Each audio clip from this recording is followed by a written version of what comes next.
Call the October monthly board meeting to order. If you please stand for the Pledge of Allegiance. I pledge allegiance to the flag of the United States of America and to the republic for which it stands, one nation, under God, indivisible, with liberty and justice for all. Got quite the crowd tonight, Dr. Henry. I know. Got all of East here, too. Do I have a motion to adopt the agenda? Good. Motion. Mr. Quinn, Mr. Riley seconds. All in favor? Citizens participation statements, Dr. Henry. We had no one submit a request for participation as per policy BDDH, Mr. President. Thank you. Written communications. We had no written communications either. Number 5, citizens update, military update. Yes, sir. Thank you very much, Mr. President. Upcoming events for October, November. The Commanding General's final golf scramble of the year will be this Friday at 1200 hours, Piney Valley Golf Course. Remind everyone that the Better Opportunities for Single Soldiers Haunted House will be the 25th, 26th, and 27th. It'll be a good event. Wednesday, the 31st of October, of course, Trick or Treat on Fort Leonard Wood begins at 5:30. Saturday, the 3rd of November, this is the first in a long time. 11 o'clock, we're going to have a trap shoot at Outdoor Adventure Center. And on the 10th of November at 11 o'clock, we'll have a 3D archery tournament at the same place. And the final event I'd like to talk about is Saturday, the 10th of November, 8 o'clock. Davidson Fitness Center will have our annual Turkey Trot 5 and 10K event. Thank you, sir. I'm still not running. It's a turkey trot. That's right. District announcements. Thank you. Thank you, Mr. President. Tonight we have East with us back here, a large contingency, and we're very, very happy to have you with us tonight. We appreciate all that you're doing for our students K-5, and we will be recognizing you on the Spotlight in Education. So we look forward to that, and I have a huge trophy behind the table here that you're probably going to be receiving as well for all of the float work that you had. October is National Principals Month, and I want to recognize and thank all of our principals who do such a wonderful job in leading our buildings. Thank you, principals. I also want to thank everyone for participating in the homecoming activities this year and for our outstanding community support. Congratulations to East Elementary for winning first place in the homecoming float competition. Now we finally get something out of them. Okay, very good, very good. East will receive the Traveling Tiger Pride Trophy during the Spotlight on Education in a few minutes. I want to congratulate our Waynesville High School Tiger Pride Marching Band for their Triple Crown win. They won the Sweepstakes Award at the marching competition at Central Methodist University in Fayette on Saturday, and previously won the Grand Champion Trophy at Washington, Missouri competition and the Sweepstakes Award at the Sullivan Marching Festival. So congratulations, band. We're very, very proud of you. Great work. Parent-teacher conferences will be held October 22nd and through 25th. Elementary parent-teacher conferences will be held from 3:30 to 7:30 p.m. on Monday, October 22nd and Thursday, October 25th. Secondary schools will hold their parent-teacher conferences from 3 to 6:30 on Tuesday, October 23rd and Thursday, October 25th. There will be no school on Friday, October 26th. The Waynesville, and Marianne always throws these things in that I can barely pronounce here. The Waynesville High School Theater Department and Thespian Troupe 1669 will present the play Absolutely Murder by Guernsey Lepelli. Is that it? I don't think so. You don't think that's it? Paul, you sure? Okay. Okay. On October 18th through 21st at Waynesville High School Auditorium, tickets are $5 for adults, $4 for staff and students, $3 for senior citizens and elementary children. Senior citizens who have a Waynesville Senior Citizens Activities Pass will be admitted free, and seniors, if you would like to have one of those, please come by my office and we'll get that for you. We will have teacher in-service on Friday, November the 9th, so students will not be in session on November the 9th. In observance of Veterans Day, will be closed on Monday, November the 12th. There will also be no school on Wednesday, November 21st through Friday, November 23rd for Thanksgiving. I also want to thank everyone for attending our Waynesville Middle School open house on Sunday. We will hear a formal update on the academic wing later, but I wanted to remind everyone that construction was paid for entirely by B2 Heavily Impacted Aid. The typical cost in a Midwest region for a middle school is $196.72 per square foot. Our academic wing came in at $153.38 per square foot for a savings of $43.34. The Missouri State Teachers Association featured Piney Ridge teachers and staff members in their school and community magazine for their success with students who reside at Piney Ridge Center. So congratulations for Piney and the recent recognition they received. Congratulations. Thank you. 6, consent agenda items, contracts, MOUs. Dr. Berger? Yes, had 2 out of curriculum instruction, 1 out of operations. Okay. Field any Financials, questions? Dr. Berger? October 10th, 2018, Bank of Crocker in our MOSIP account, $38,035,406. CDs, 10.5, and the general account, $1,338,978. Payroll account, $98,331. Total funds, $49,972,717.11. Thank you. Do I have a motion to approve consent agenda items A through F? I'll make a motion. Motion, do I have a second? Second, all in favor, show of hands. 6-0, thank you. 7, student leadership team, Dr. Henry.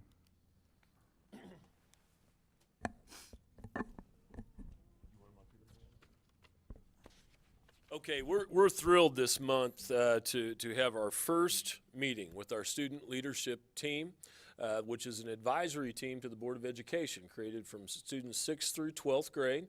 We met tonight. They did a great job. Unfortunately, we don't have everyone here. We have a small sampling, but they're going to come join us when I read your name. If you would come forward, that way you get your recognition here. But I am going to read the names of all of our students that are involved in the committee because they did some work. And as we all know, students are busy. And it's very hard to get to all of the particular events that they have, all the meetings, and we appreciate the fact that they were able to be with us either at our prep meeting or here tonight. So thank you, students, and we look forward to a great year with this leadership team. From the 6th grade center, we have Peyton Oxendine. Is Peyton still here? She was so nervous in the study session that she couldn't handle it anymore. How about Nicholas? Did he leave also? Okay, Nicholas Roberts, also from the 6th grade center. They were here tonight. They did a great job. Yamil Aguirre from the middle school. Alyssa Hillman from the middle school. I know Alyssa. There we go. Alina Rastetter, middle school. Sky Scott, middle school.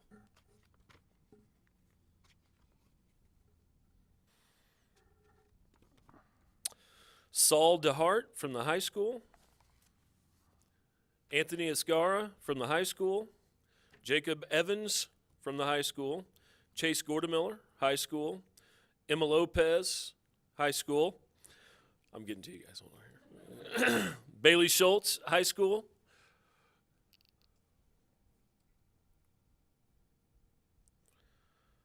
Truman Trower, high school. Emily Wilson, high school. NSGA president, right? And Kyle Pendleton from the Career Center. So let's give these students a huge round of applause. Thank you.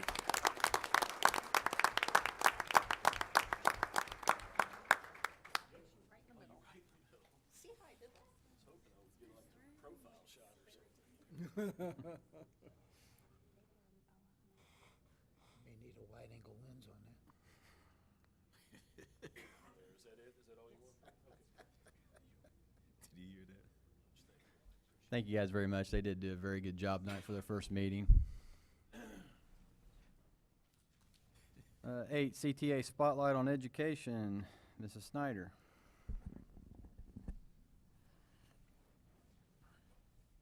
That's not yours, Paul.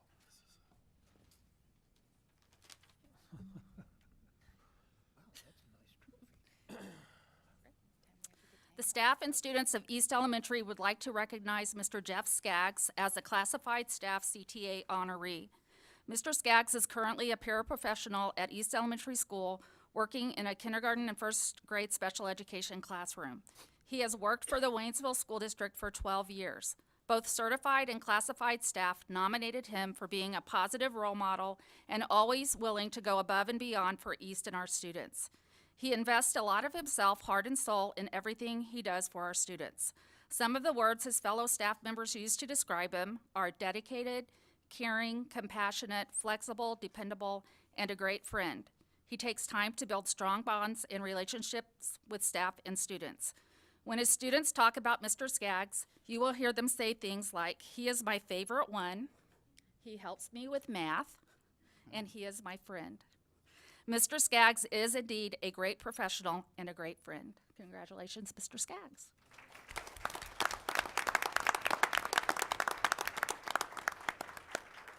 East Elementary would also like to recognize Mrs. Cassie Wilson as the Certified Staff CTA honoree. She has been with the Waynesville School District for 19 years. Mrs. Wilson has stepped into her new role seamlessly this school year as the East Instructional Technology Coach. She is also researching and learning new educational trends as they relate to incorporating high levels of technology use into the classrooms at East. She has partnered closely with the third grade teachers this year, ensuring that they and their students are comfortable using their new Chromebooks to excel their learning. Fellow staff members describe Mrs. Wilson as friendly, approachable, selfless, willing to help at any time, giving, and always seeking innovative ways to use technology to enhance learning. She has been very helpful with action research techniques such as student self-reflection using Flipgrid. Students describe Mrs. Wilson as the really nice teacher who does fun stuff with us and helps us use our laptops to learn. Mrs. Wilson is the utmost professional, taking initiative, maintaining positivity, and enhancing the culture at East. Congratulations, Mrs. Wilson.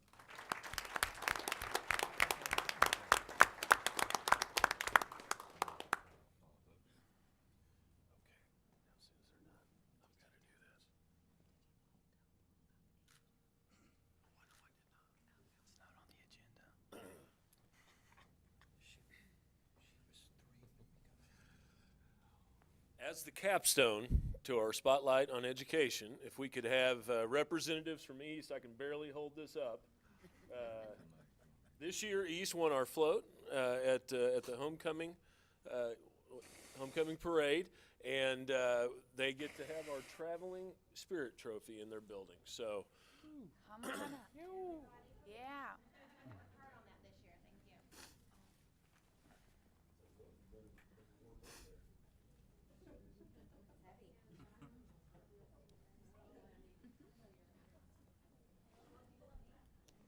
I can spot attack.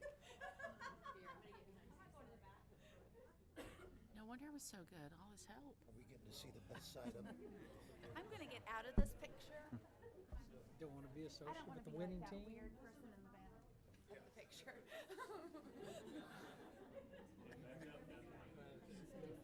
hope they can't see us. What's up with our table, man?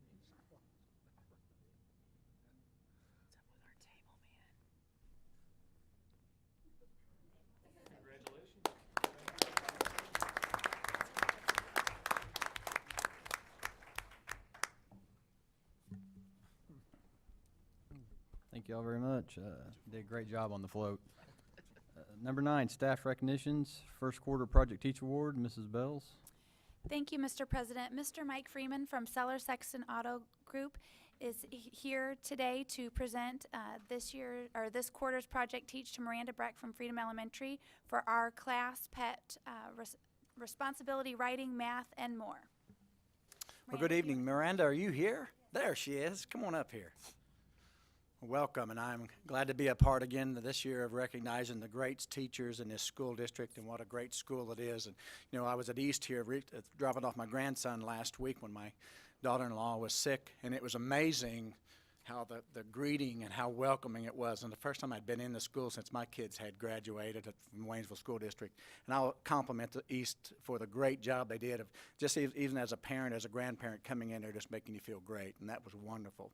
So tonight we're recognizing one of those additional teachers who is doing an outstanding job. And I say each time I recognize these teachers how amazed I am of how things have progressed with the education for our students today. And I always look at this because we have 25 students that participated, and these are second graders, so listen very closely.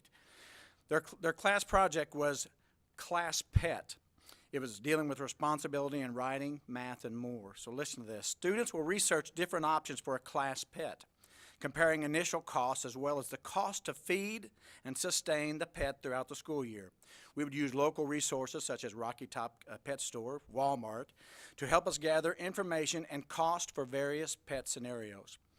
Once students have gathered data, we will write opinion paragraphs and conduct a class vote to determine what our pet will be. The pet would be purchased along with enough food to sustain it for the remainder of the school year. Students will then create several different writing samples throughout the year regarding our class pet. These writings will cover several types of writings that will assess in second grade, such as opinion, narrative, and informational. Again, second grade. Then students will also be assigned different responsibilities regarding the pet. Each student will be given an opportunity throughout the year to care for the pet as well as his or her leadership responsibilities at school. This project will cover the following second grade standards: write an opinion paragraph, write a narrative paragraph, write an informational paragraph using the writing process. They will solve additional facts within 20, use place value understanding and properties of operations to add and subtract within 100, and add up to 4 two-digit numbers, add or subtract within 1,000. They'll learn to count money. They'll learn to measure by estimating length and standard units, understand fractions, represent and interpret data.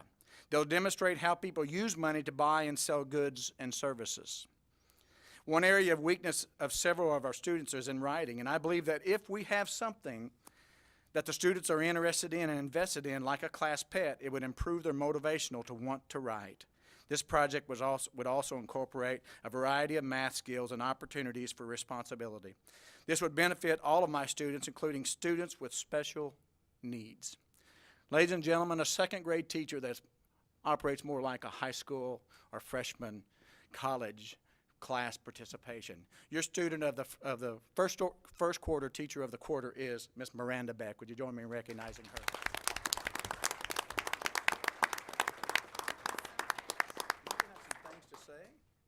Oh, yeah, you do. Oh, okay. Well, I looped with my class this year, which has been an awesome opportunity, and these students have been begging for over a year now to have a class pet, and so we've been actually taking home a stuffed animal for about a year, but this year we get a real live animal, and they are so excited. So thank you so much for the opportunity just to make this more engaging for them. Thank you.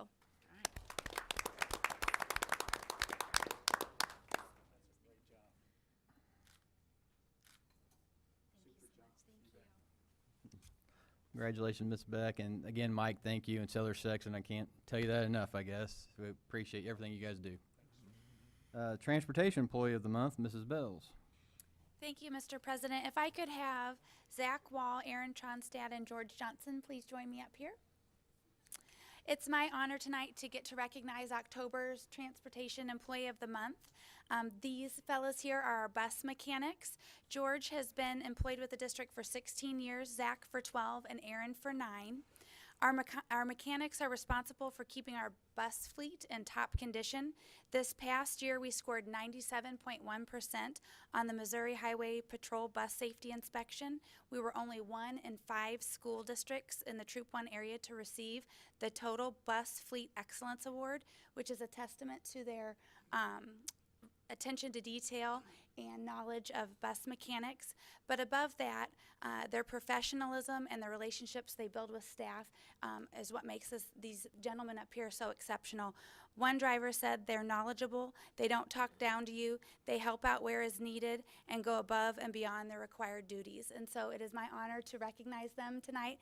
Thank you so much.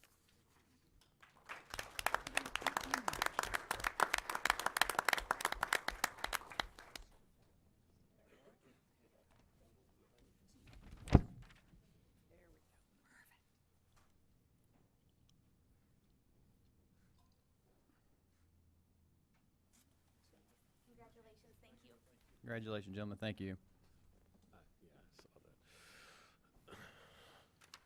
Discussion item, Waynesville Middle School construction project. Dr. Berger. Thank you, Mr. President. And one of these times we'll give Dawn a month off maybe, but Dawn Hustman from DHA is here to kind Great, of thank a you. benchmark time too. Thank kinda you. Wrapping it I'm up. happy to see that our PowerPoint made it. We had a little bit of a glitch and thought it came down last week, and I didn't find out until about 3 o'clock today that it wasn't here. So I hope it's complete. We are this evening going to summarize our Phase 1 closeout. I know that there was a little bit of a celebration here Sunday before last, and I participated in that and was very happy to see the number of people going through and actually got to answer a couple of questions.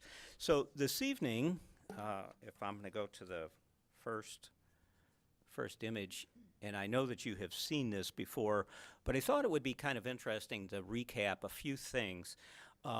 When we started this project, and believe it or not, it was 4 years ago, almost to the month, we were dealing with an existing school that was 150,000, a little over 150,000 square feet. This image or diagram shows not only Phase 1, but ultimately the Phase 2 that we're currently working on. And in the darker color value, there is the Phase 2 renovation, which are the gymnasiums. But that entire complex, when it is finished, will be 234 square feet. I'm sorry, 234, almost 235,000 square feet, or an increase of about 36% in area.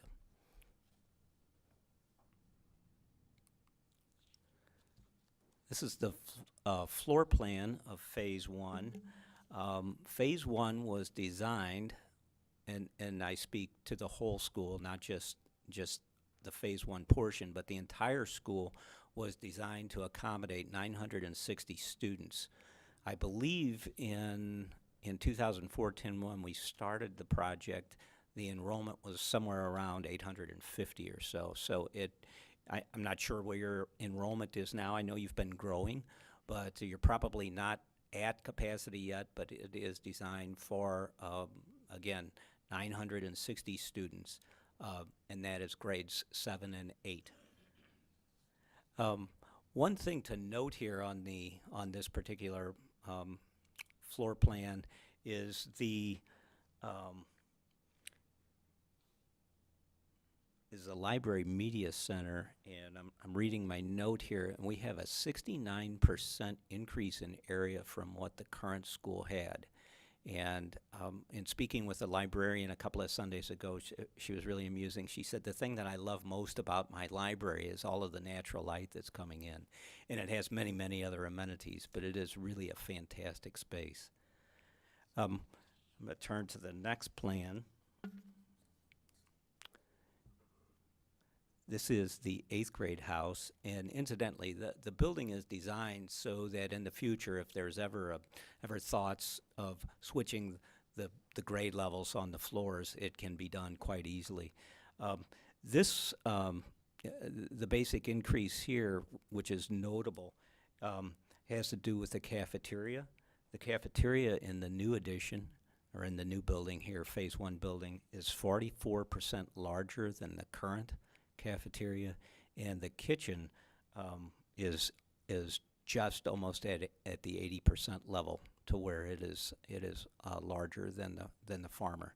And if you ever had the opportunity to see the cooks and the staff work back there, it was just unbelievable how they were so coordinated. I haven't spoken with anyone since they've been in operation in the new kitchen, but I suspect that they welcome the additional space.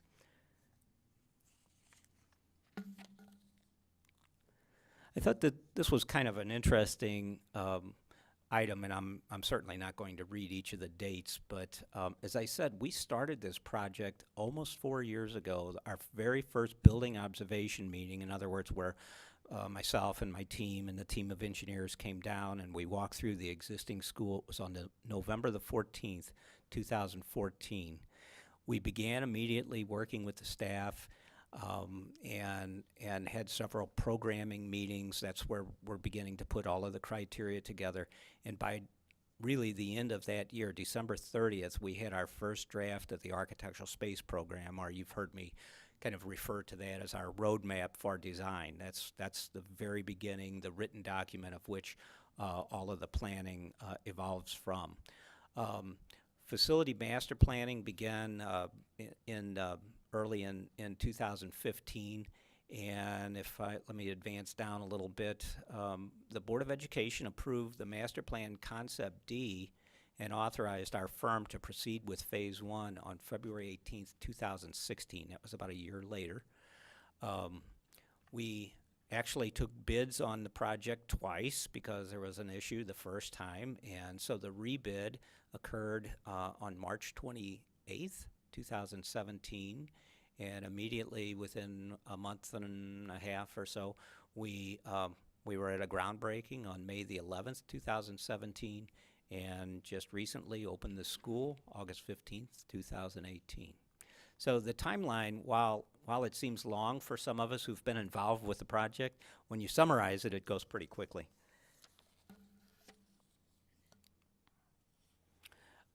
Project cost. The low bid for this project came in at $18,186,000. That amount included 7 allowances that are identified on the board here, and the total of those allowances was a little over $1 million. It was $1,350,000. Of those allowances, we used almost all of them in each of the 7 categories, with the exception of allowance 1. We had about a $25,000 surplus, or dollars left over from a reduction in scope. And then allowance 6, the construction contingency, we didn't use all of that amount. And construction and allowance number 7, the floor slab mitigation, and I won't go into the detail of what that is, but we did not use any of that amount. So of the amount of the bid amount, there was 288,000, what is that, 362 or 92? I don't have my long distance glasses on here, but 92, okay. So the actual cost of the building was $17,897,607 and some change. And to correct something that Dr. Henry said during his opening remarks, initially we thought that the building, based on the square footage that was constructed, was about $153. It actually turned out to be $150.95 a square foot. That is just an unheard of amount in today's construction. That is so economical. And I believe that really is of benefit to everyone that was involved with the project, and I think it's an amazing amount of construction and quality level for that cost per square foot. We historically just no longer see those amounts anymore. I think that is a stopping point where I'm going to ask if you have any other questions here, because I'd like to just take a minute or two to kind of say where we are headed right now, because it's been a while since I've spoken with you on the Phase 2. But are there any questions that I could field or answer with regard to the Phase 1 construction? Okay. The last time I believe that I reviewed the floor plan for Phase 2 with you was during the board retreat I have it as July 23rd. I believe it was on that date, but I might not have that exact date correct. But at that time, a number of you were quizzing me about certain areas in the floor plan, and even though this concept that's before you this evening looks almost identical, we've actually almost reworked every inch of that floor plan to incorporate a lot of your comments. Some of your comments had to do with adding a second elevator, which I thought made a lot of sense. I don't know if our pointer will show it or not. Maybe I'm not pressing the right one here. Oop. I think the top. The top one. Yep. Okay, well now I've lost my image, so let me okay. Here we go. Elevator right here, that's a second elevator. The other elevator in Phase 1 is actually back here. We modified a lot of this area with regard to the special education area. The administration area in green was modified so that we could work in a stackable data closet. The restrooms for teachers and staff were modified so that they are a little bit more private in the nature of how they're configured. Rework the stairs and the area that's essentially in the front lobby, or what will be the front lobby of the existing gymnasium, rework the restrooms here, the concession area. And again, almost every inch of that plan had been reworked. So it's in the process of moving forward. We're making good progress on that level. I'm going to go to the next level. Again, we reworked a number of different things after hearing some of your concerns. The family and consumer science area was modified considerably. Our lobby area on both this level and on the upper level were modified. LEAP classrooms were modified in this zone. Again, it's really coming together quite well.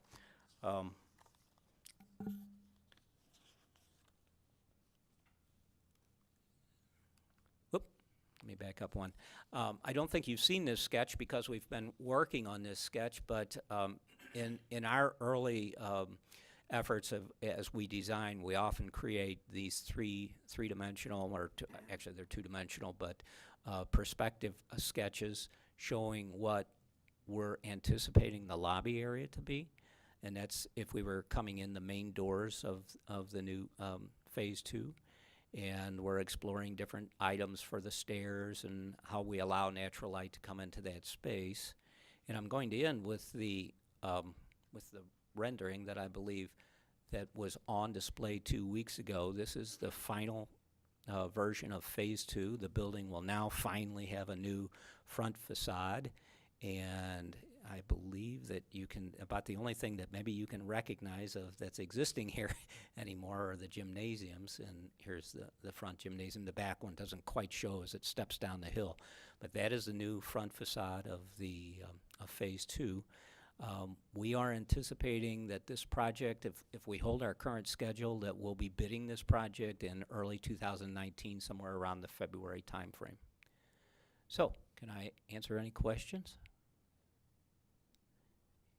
Okay, thank you. Thank you, Don. Thank you, Don. Discussion item B, transportation program overview, evaluation. Dr. Berger, Mr. Wilking.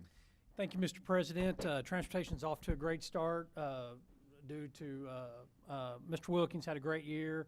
The three that we recognized there earlier and off staff, the driver, it's been a great year, but Carl's here to kind of give us an overview on the program eval. Thank you, Dr. Berger, and thank you, Mr. President. I'm just going to give a quick program evaluation of the Transportation Department. Hopefully I use this correctly because I've never done this before. Hopefully I don't mess. Hey, I got it right. But our goals and objectives of our transportation program is to transport students safely to and from school at all times every day, provide accurate information to parents, students, and school officials, and develop and maintain knowledge and skills to provide a safe, efficient, and reliable transportation system for patrons. And then our progress toward meeting the goals and objectives, monitor and balance student bus loads for route efficiency, maintain a transportation department webpage on the district website to keep all stakeholders informed. A process bus discipline in a timely manner to maintain bus safety, utilize bi-weekly training meetings to disseminate pertinent information, utilize small instructional groups to enhance the knowledge base of our staff, and implement a mentor program for our new drivers. And on the last one, we just implemented this program a couple of weeks ago, where we have quite a bit of new staff that we've hired, and we've got some of our veteran drivers together that we're willing to help out, so that there's some support for our newer drivers. You know, instead of the drivers having to come to see one of us in the office. So I think that's off to a great start, and going to be a great addition to our program. Oh, see if I went by too far. An explanation of the data we use in our program to evaluate the effectiveness. We have an internally developed database that's utilized to track bus mileage by category. Again, we use eSchool to track student discipline. Also have TigerNet is utilized to maintain and track trips and hours worked by the employees. And then our gentlemen in the garage have their maintenance tracking software to track bus maintenance and repair costs. Recommendation for continued improvement or improved effectiveness. You know, again, route modifications are going to be performed on a continued basis. The number of students transported and number of miles driven and used to determine the efficiency of the program. As you can see, we travel a lot of miles. Our school district is 172 square miles, so it's a long, great big area. The transportation director will work with the building principals and bus drivers to improve student discipline, and then we have biannual bus safety inspections will be conducted, and that's we have a group that checks buses every day, fuels them, you know, checks their safety condition, helps our mechanics that we, you know, help to stay on top of any issues that would be brought forth, as well as the individual driver checking their bus before and after their routes. And the biannual bus safety, the highway patrol comes by. They came by last month. You get to choose which 6 buses to present to them. They come inspect them. So again, they're tracking the safety of our equipment. And then again, to track annual repairs to ensure that the expenses are justified and reasonable. And then continued progress. The big one I'm excited about is the GPS tracking system. We're going to pilot this. We've got it up and running. I think this will be a great tool for our parents to see where different buses are located.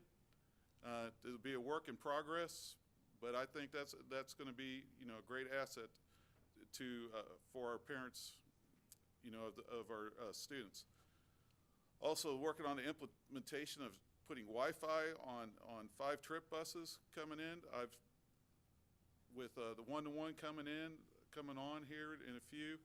This implementation, again, you know, with our student athletes and even with our general students too, going out on trips and taking long trips and being able to do their homework on the bus on the way back.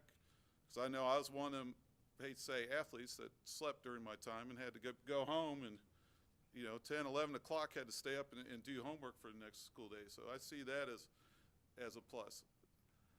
Again, our mentor program for our first-year bus drivers and aides, and again, that's going to be great support for them. Continue to provide professional development to our staff within the department to, again, keep honing their skills. And we're working on finalizing a procedure manual for the bus drivers. Are there any questions? Dr. Berger may want to answer this also. What's the typical lifespan for a bus? If it's maintained properly, and just a ballpark figure. I say You probably have more, Dr. Berger, expertise. 8 to 12 years would be ideal, probably, you know, and all, depending on mileage. You know, usually, Ms. Wilking, we put new buses out as trip buses, or will they sometimes go on a regular route initially? No, they go out as trip buses. Trip buses, so we rack up some miles out of the gate on them, then they get kicked out to the routes. But any other questions? good question. Very good. Thank you. Thank you, Mr. Wilkin. MSBA policy procedure update, Dr. Henry. Thank you, Mr. President. This was in the first round of policies we received last month. However, there were some clarifications needed on reading interventions. In addition, we needed to have prices for the special education services, so those have now been entered and ready for your first read. Thank you. D, proposed job descriptions, first reading, Mrs. Bells. Thank you, Mr. President. The following attached proposed job descriptions are presented for your review as first reading. 3.2.1, high school head coach. 3.2.2, high school assistant coach. 3.2.3, middle school head coach. 3.2.4, middle school assistant coach. 3.2.5, intern coach. Administration will request approval at the regular November meeting of the Board of Education. Thank you very much. E, beginning of the year performance data, Dr. Atkins. Thank you, Mr. President. Good evening. Tonight I'm going to share the data for our beginning of the year assessments. These assessments will serve as a baseline to monitor student growth and to make adjustments in instructional planning as the year progresses. Data for district writing prompts as well as beginning of the year STAR assessments will be reviewed. The district writing prompt is utilized across the grade levels 4 times per year to measure student progress in writing towards mastery of end-of-year writing standards. The writing prompt presents the student with unfamiliar text that they then respond to. This is similar to what a student would see on a state assessment as well as in real life, where we are teaching students to read information that they come in contact with and respond to that information. The writing prompt is assessed in 3 areas. Area 1 is question. This assesses students' ability to develop an idea that addresses the topic of the prompt. In the area of question, 42.6% of students were proficient. One note is that middle school scores are not represented at this time because there will be additional professional development on writing as well as scoring training on November 9th at our PD day, at which time they'll score their first quarter prompts. So we'll have that data for you mid-year. Area 2 of the writing prompt is text evidence. This assesses students' ability to respond to the prompt using specific and relevant text-based details.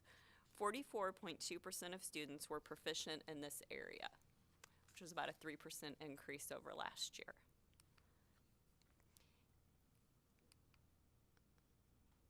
Area 3 looks at students' ability utilizing grade level appropriate conventions. 45.7% of students were proficient in this area. The writing prompt data is 1 point that teachers utilize along with daily classwork in order to plan for and modify instruction and writing.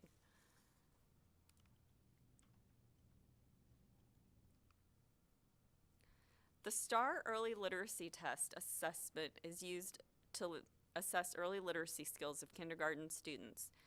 As this is a new group of students who are all new to school, year-to-year comparisons are difficult. These scores will serve as a baseline and growth will be monitored throughout the year. The STAR Reading Test is used in grades 1 through 10, and it assesses students in the area of reading. The percentage of students meeting the benchmark at each grade level ranged from 45 to 62%. Overall, beginning of the year scores were fairly consistent with last year. This slide represents the percentage of students who met the STAR reading benchmark at each elementary building by grade level.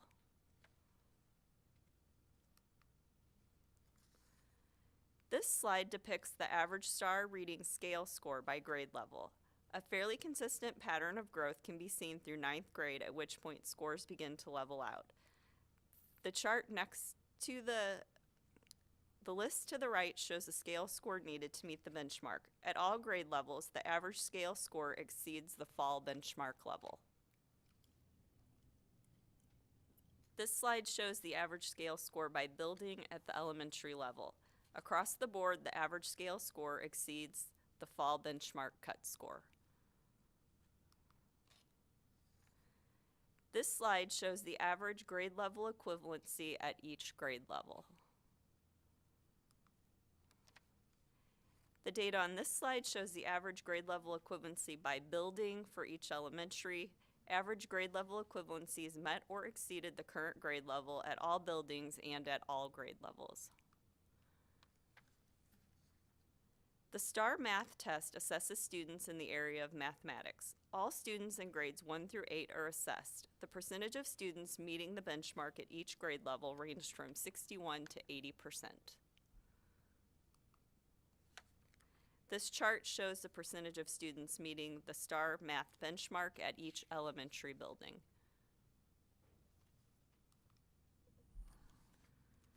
This slide depicts the average STAR Math scale score by grade level. The list to the right shows the scale score needed to meet the fall benchmark. At all grade levels, the average scale score exceeds the fall benchmark level.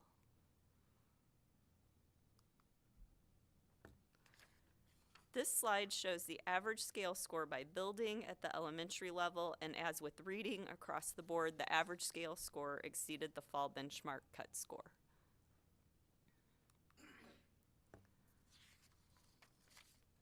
At the elementary level, in each building, the average grade level equivalency met or exceeded the tested grade level. Average grade level equivalencies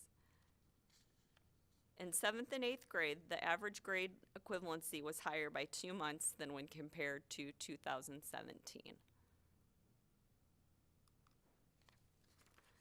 The data on this slide shows the average grade level equivalency by building. Average grade level equivalencies met or exceeded the current grade level at all buildings and all grade levels. The data presented serves as a baseline for the current year, and student progress will be monitored throughout the year to ensure students are on track to meet or exceed grade level expectations. Data from local assessments will be used in conjunction with the data from our benchmark assessments to make instructional planning and intervention decisions to best meet student needs. Are there any questions? Thank you. Thank you very much. Proposed course description book changes for 2019-2020. Dr. Atkins. Thank you, Mr. President. Attached are the recommended changes to the Waynesville High School and Waynesville Career Center course description books. If approved, these will become effective for the 2019-20 school year and utilized in the upcoming scheduling process. These will be brought back to you in November for approval. Just a note, mainly there were several name changes to current courses in there and/or changes in the number of credit hours for the courses, and then an expansion in our career embedded offerings. G, Seal of Biliteracy proposal. Dr. Atkins. Yes, the Missouri Seal of Biliteracy is awarded to graduating high school students in districts with a DESE-approved program. This is fairly new. And DESE is encouraging districts to participate. And it awards students who've demonstrated achievement in English, a language other than English, and sociocultural competence. All Missouri students studying any of the world's languages are potential SEAL candidates.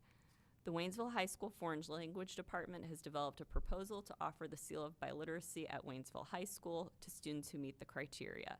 And we will bring their proposal for approval in November. To show that they meet Seal of Biliteracy, they would need to be proficient on the English 2 EOC, proficiency on a test of foreign language, and then sociocultural competence, and they would show that by providing translation services to a community organization, participating in a community service project, or active participation in multicultural community events. And not only can our native English speakers who take foreign languages earn this, our students who are English language learners, so their native language is a language other than English, if they show competency in their native language as well as English, they would have an opportunity to earn the Seal of Biliteracy as well. Very good. Action items. 2018-2019 transportation route approval. Dr. Berger, Mr. Wilking. Thank you, Mr. President. And as Mr. Wilking explained earlier, some minor changes happened throughout the year, but when they are considered permanent changes, those come to the board. For FY19, there were 4 routes indicated on the spreadsheet that have been added to accommodate increase in ridership. And then Mr. Wilking and his team are recommending and have put those into play right now. They're working out really nice. 8 transfer buses have been eliminated and reassigned to several routes that are outlined in your spreadsheet. Okay. Do I have a motion? Make Mr. that Keeling makes a motion. Mr. Riley seconds. All in favor, show of hands. 6. Motion passes. B, MSBA policy and procedure updates. Dr. Henry. Thank you, Mr. President. We had numerous policies and procedures presented last month for a first reading. I've not received any comments or questions in between meetings. It has been through the TABS process, and I am recommending these for approval. Okay. Any questions or comments? I have a motion. I'll make the motion. Mr. Keeling makes the motion. Can I have a second? Mr. Deering seconds. All in favor, show of hands. 7-0. No, 6-0. Motion passes. D, proposed job descriptions. Second reading, Mrs. Bells. Calendar. Thank you. Huh? Oh, I'm sorry. It's okay. Approved. C. Approved amended 2018-2019 school calendar, Mrs. Bells. Thank you, Mr. President. The 2018-19 calendar was approved in spring and shows an incorrect date of November 19th as the end of the second 6-week grading period. So administration is requesting the date be corrected to November 2nd to allow 6-week grading periods. Okay. Do I have a motion on that? Mr. Quinn makes a motion. Mr. Riley seconds. Show of hands. Motion passes. Now we'll try this proposed job description again, Ms. Bells. Thank you, Mr. President. Administration requests approval of the following job descriptions as presented. 4.12.3 School Building Services Secretary, 4.22.4 Athletic Groundskeeper, 5.32 Full-Time Cook, 5.33 Part-Time Cook. Any questions or comments on that? Do I have a motion? Motion. Mr. Crowder makes a motion. Do I have a second? Mike makes a second. All in favor, show of hands. 6-0, motion passes. Closed session, closed record, closed vote is allowed by RSMO-610.021, Section 1 legal, Section 3 hiring, firing, disciplining, or promotion of employees, and Section 13 individual personal records, performance ratings, motions to enter into closed session.